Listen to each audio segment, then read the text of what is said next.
my life would hit rock bottom in my parents' backyard. But there I was, tied to a wooden pole, in front of our family, friends, neighbors, anyone who was hungry for a bit of gossip and cruelty. Barefoot, wrists burning, dignity shredded. And they were laughing. My dad stood a few feet away, sipping his bourbon like it was just another barbecue. He smirked and raised his glass as if I were some joke he'd told. "You're a useless child, Emma," he said, loud enough for everyone to hear. "You bring nothing but embarrassment." Someone clapped. A few uncles chuckled. My cousin took a video. I just stood there, not moving, not crying, not giving them what they wanted. If I broke, if I let them see one tear, they'd win. I could feel my mother's glare. She sat near the patio heater, fanning herself like she was above all this, as if she wasn't the one who'd suggested they make an example of me. "You always thought you were special," my sister Lauren hissed under her breath as she walked by in her glittery dress. "You're nothing." I couldn't even answer. I was trying to keep my knees from buckling. They said I'd ruined the family name, that I was a waste, that I was too quiet, too strange, too soft. And just when I thought they'd finally crushed every last part of me, a sound broke through the chaos. A low, smooth engine. Heads turned. Forks paused midair. Phones dropped. A black Rolls-Royce pulled up right outside the iron gate, its presence alone silencing the garden like someone had flipped a switch. The car stopped. Doors unlocked. And out stepped him. Nathaniel Carter. The man who disappeared 6 months ago. Tall. Sharp. Wearing a navy blue custom suit like it was stitched onto his soul. Calm. Calculated. And terrifyingly quiet. He didn't look at anyone. He looked straight at me. And my heart almost gave out. He walked with purpose. Every step on the stone pathway slicing through the awkward silence like a blade. Everyone moved out of his way instinctively, like they knew they were in the presence of something different. He stopped right in front of me, eyes narrowing when he saw the rope. "Emma." His voice was quiet, controlled. "Who did this to you?" Gasps. Real ones. My dad blinked like he didn't understand English anymore. My mother stood up so fast her chair screeched. Nathaniel didn't wait for an answer. He pulled a small knife from his jacket and sliced the rope off my wrists with surgical ease. I didn't even breathe. I couldn't. I just stared at him. He took my hand, so gently it made my throat tighten, and kissed the bruises. Then he turned around to the crowd. "This woman is my wife," he said, his voice like thunder wrapped in silk. "And I want to know who thought tying her up like an animal was acceptable." The entire backyard froze. My sister's wine glass shattered on the patio. My mom whispered, "Wife," like the word itself stung. My dad's lips parted, trying to speak, but nothing came out. And that's when Nathaniel said something that made every single person go dead silent. "This house? It's mine now. And I want every single one of you off this property within 15 minutes. You ever watch people go from smug to speechless in under 10 seconds? Because that's what happened next. My dad's jaw dropped, his hand still frozen midair like he forgot he was holding a drink. My mother stood there blinking like someone had just pulled the earth out from under her. And my sister? She stared at Nathaniel like she was seeing a ghost. And for her, maybe she was. I rubbed my sore wrists as Nathaniel turned slightly toward me and asked gently, "Did you tell them?" I shook my head. I hadn't said a word to them about it. About us. Not about what we'd built together, not about who he really was, and definitely not about what I had done for them, quietly, selflessly, while they mocked me. He turned back to the garden full of frozen faces and said it for me. "Emma didn't tell you because she's still more loyal to this family than any of you ever deserved. But since no one here has the decency to be honest, I'll do it for her." Silence. A different kind now. The kind that crawls under your skin and makes you squirm because deep down they all knew something was coming. And they weren't ready. "This house went into default 3 months ago," Nathaniel said. "Unpaid taxes. Mortgages stacked up. Creditors knocking on the door. And Emma, your useless child, she used her college savings, her emergency fund, even sold her old car, trying to keep it afloat. I felt 30 pairs of eyes swing back to me. The same ones that laughed when I showed up in hand-me-downs. The same ones that called me a charity case. Now looking at me like I was a stranger.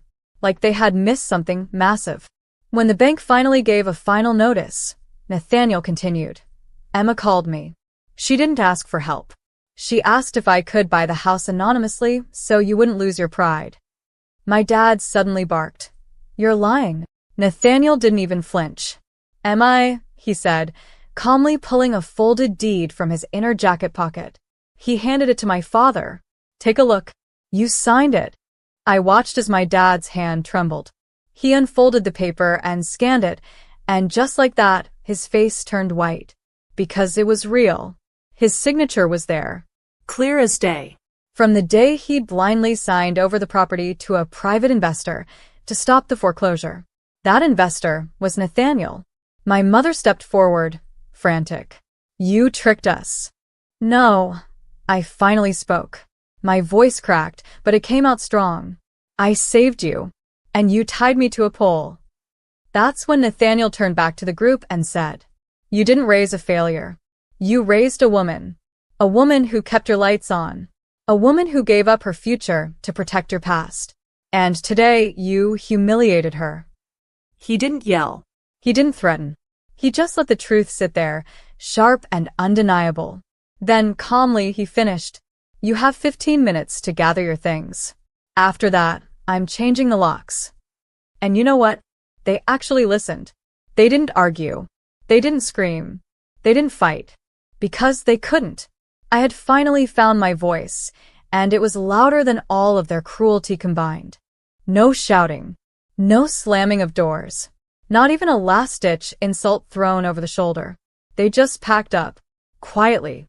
I stood there, watching the same people who once barked orders at me now scrambling to gather their designer handbags and monogrammed coats like strangers being evicted from a place they never belonged. My mother, who once told me I was the reason she never got to live her dreams, couldn't even look me in the eye. My sister, who mocked my clothes, my silence, my mediocre little job, she tried to walk past me without speaking. But Nathaniel didn't let that happen. He stepped in front of her. Lauren, he said calmly, apologize. She blinked like the word was in a foreign language. Excuse me? He didn't raise his voice. Didn't move. Just said it again. You recorded her. You laughed while she stood there tied like a criminal. You humiliated your own sister in front of strangers. Now apologize. Her face flushed red. Her lip trembled, not from guilt, but from the rage of being checked by someone who outclassed her in every way. Still, she looked at me. Jaw clenched. I'm sorry, she muttered. I didn't say anything. I just nodded. And that stung her more than yelling ever could. When my dad walked past, he stopped for a second, then looked at Nathaniel. Whatever she told you. She didn't have to tell me anything, Nathaniel said. I watched. For years. While she held you all together and you didn't even notice. Dad opened his mouth, but Nathaniel cut him off. You know what the worst part is? She would have forgiven you. Even today. If you'd shown an ounce of remorse. My dad lowered his head like a man who finally realized the mirror he'd avoided all his life had just been shoved in front of him. And then he left. Just like that. No hug. No goodbye. I thought I'd feel empty. But what I felt was peace. When the last car drove off and the yard was finally quiet, it was just me and Nathaniel. He turned to me, brushing a loose strand of hair from my face. You okay? He asked. I nodded slowly. I think I am now. And then I laughed. It came out of nowhere. Soft. Disbelieving. Like a breath I'd been holding for years had finally escaped. He smiled, the way he used to back when everything was simple and nothing hurt. Come on, he said, lacing his fingers through mine. You've been saving everyone else for years. Let's talk about what you want now. I didn't know what to say. For once, no one was yelling. No one was judging. No one was cutting me down. Just me. And the man who saw me when no one else even looked. When the last car disappeared down the street, the stillness left behind was almost deafening. It wasn't the kind of silence that crushes you. It was something else. Something quieter. Kinder. Like the kind of silence that finally lets you breathe. For years, that house had echoed with judgment, fake laughter, and the constant need to prove myself to people who had already decided I wasn't enough. I used to walk those halls like a guest, an invisible shadow who did the dishes, paid the bills behind their backs, and got blamed for everything when things fell apart anyway. But that night, I stood in the foyer with Nathaniel's hand in mine, looking around like I'd never seen it before. Like it was mine for the first time. Because it was. Feels different, doesn't it? He asked gently, setting down his keys by the front door. I nodded, still not sure what part of me had survived the last 2 hours. I keep expecting someone to come in and tell me to go clean something, I whispered. He looked over at me, eyes soft. No one's going to do that ever again. I walked slowly through the living room, where earlier that day I'd been shoved, tied, and mocked like some kind of spectacle. There were still wine glasses on the side tables. Napkins scattered near the fireplace. Half-eaten cake plates abandoned like artifacts from a family that had pretended to love each other in public while tearing each other apart in private. I stood there, breathing it in, trying to untangle the truth from the years of noise. Nathaniel came up beside me. You're allowed to feel angry. I'm not, I said quietly. I'm tired. Tired of being angry. Tired of wondering why I wasn't enough for them. Tired of trying to earn love from people who only gave it when I made them look good. He didn't speak for a moment. Then he said, You never had to earn anything. They were the ones who failed you. That hit something deep. We made our way to the back patio. The sun had dipped low now, casting a golden, fading light across the edge of the yard. The pole I'd been tied to was still there, silent, unassuming, like it hadn't been the scene of public humiliation just hours earlier. Nathaniel walked over, untied what remained of the rope, coiled it slowly, and tossed it into a trash bin without a word. You could sell this house, he said after a while. We could go anywhere. Paris. Seattle. Buy land in Vermont and build something from scratch. I laughed softly. You know, I hate snow. He grinned. Then scratch Vermont. I sat down on the patio bench, letting the last warm light hit my skin. For the first time in, God, maybe years, I wasn't bracing for an insult. I wasn't waiting for someone to accuse me of being too emotional, too weak, too dramatic. You remember when we met? I asked. Of course, he said. You were working 2 jobs, finishing night school, and still managing to pack your mother's pills and file your dad's taxes. And you were living in a 1-bedroom apartment above a bookstore, trying to code a startup no one believed in. He smiled. You were the only one who did. I looked at him, eyes softening. I didn't see a billionaire when I met you. I saw someone kind. Someone with fire in his bones. And I saw someone with a heart bigger than the house she was trapped in. That silence came again, but this time, it was beautiful. We sat like that for a while, no need to fill the air with anything. No need to run, explain, apologize, or pretend. Just free. Eventually, I leaned my head on his shoulder and whispered something I hadn't dared say in years. I want to start over. I want a life that feels like mine. He turned his head slightly. Say the word, and we'll build it. From the ground up. No more chains. No more proving anything to anyone. And just like that, the house that had once felt like a prison now felt like a beginning. It's strange how peace doesn't come with fireworks. There's no dramatic music, no slow-motion montage, no one clapping when you finally rise from the ashes. Sometimes, peace just slips in quietly, when you're too tired to fight anymore, when the storm clears not with a bang, but with a stillness you didn't know how much you needed. That night, after everyone had left and the last sliver of sun had faded behind the trees, Nathaniel and I sat on the floor of the living room, our backs against the couch, the lights still off, the air filled with the quiet hum of nighttime. We didn't need to speak anymore. He held my hand, gently tracing the places where the rope had left red marks, as if memorizing the pain I had endured just so he could help me heal it. I glanced around the room. The fancy family portraits were still hanging, those perfectly posed, smiling lies. I walked over, took one down from the wall, and turned it over in my hands. "Keep it?" Nathaniel asked from behind me. I looked at it for a second longer, then gently placed it face down on the table. No. That's not who I am anymore. Because the truth is, I'd spent so much of my life trying to fit into a frame someone else built. Playing the good daughter, the quiet sister, the dependable backup plan. They called me dramatic when I spoke up, selfish when I said no, and invisible when I achieved something without their permission. But now? I didn't need their approval. Not anymore. The next morning, I woke up in my own bed with the windows open and the fresh scent of rain-soaked grass drifting in. The house felt different, lighter somehow, like it had been holding its breath for years and finally exhaled. Nathaniel had already brewed coffee. He handed me a cup like it was second nature, and for the first time in so long, I didn't feel like I was waking up in enemy territory. I felt home. We spent the next week clearing the place out. I didn't cry once as I boxed up my parents' things. There was no sadness left, only clarity. I was done carrying the weight of people who never carried me. We found my old notebooks in the attic, the ones I used to scribble dreams into when I thought no one would ever listen. I laughed when I opened one and saw a list titled, "Things I'll Do When I'm Free."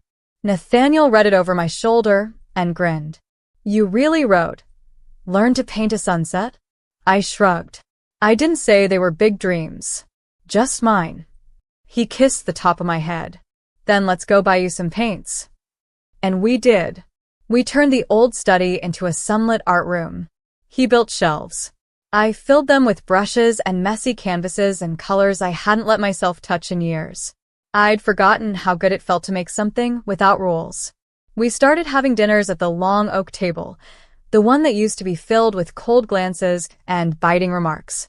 Now it held candles, fresh bread, and conversations that didn't leave bruises.